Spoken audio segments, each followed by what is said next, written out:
Hi, I'm Dr. Eric Cobb of Z Health Performance. What I'd like to do for the next few minutes is talk to you about one of my favorite phrases, and that phrase is this: the basic currency of health, fitness, and athleticism is movement. Now, what happens over time, if you watch most people, you get a kid, and as the kid grows up, the kid's out on the playground and hanging from the monkey bars and tumbling and falling and rolling and spinning and rolling down hills, and they have this really full banquet of movement day in and day out. And then they go to school and they start taking up sports, and over time, what was this very wide range, brain stimulating level of movement gets a little bit smaller. We talk about their movement box begins to shrink. And I like to use the term of kind of a language term, because whenever you can move your whole body in all directions at all speeds, we call that movement fluency. But over time, that movement fluency begins to degrade. And so usually by the time people have reached their 20s, 30s, and now moving into their 40s, what was this gigantic, enormous movement box has become quite small. And the only things that they're good at anymore are getting out of bed, taking a shower, walking to the car, walking to the office, sitting all day, and making it back to the television at night. And unfortunately, as we have learned more and more about neurophysiology, whenever we move less, our brains don't work as well. So not only is movement loss a potential pain problem or injury problem, it's also a potential cognitive problem, meaning it can cause issues with memory, with both short and long-term retention, with the ability to access language, all kind of different things.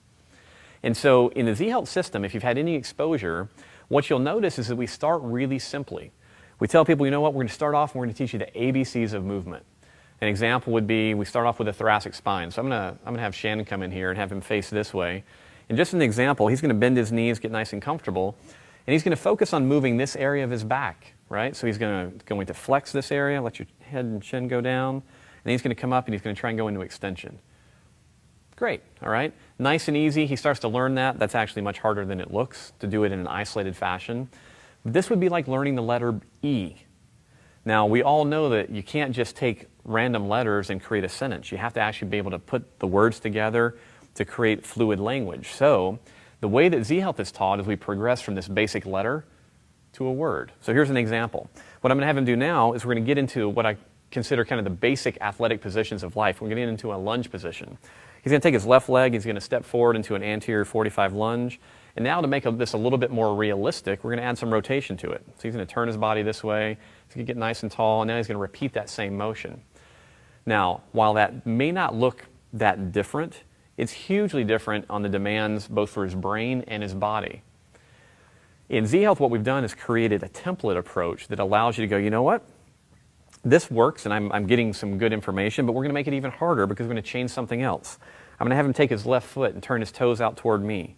And he's going to take the toes of the other foot and he's going to point them the other way. And now I'm going to have him do the same exact drill again.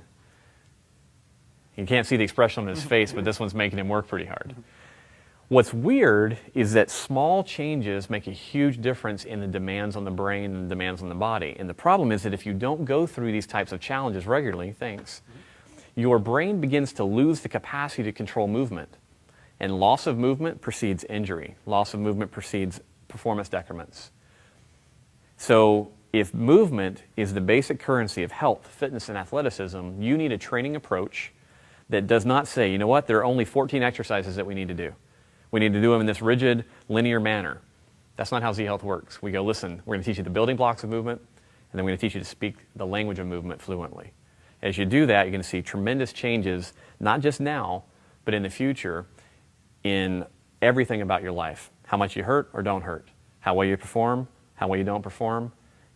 And those changes actually manifest, as I said, not just physically, but emotionally, cognitively, mentally as well. So as you think this through in your own training, even if you really haven't gotten into the whole Z Health thing yet, begin experimenting with expanding your movement box. Because as you do that, you're going to reap tremendous levels of benefit.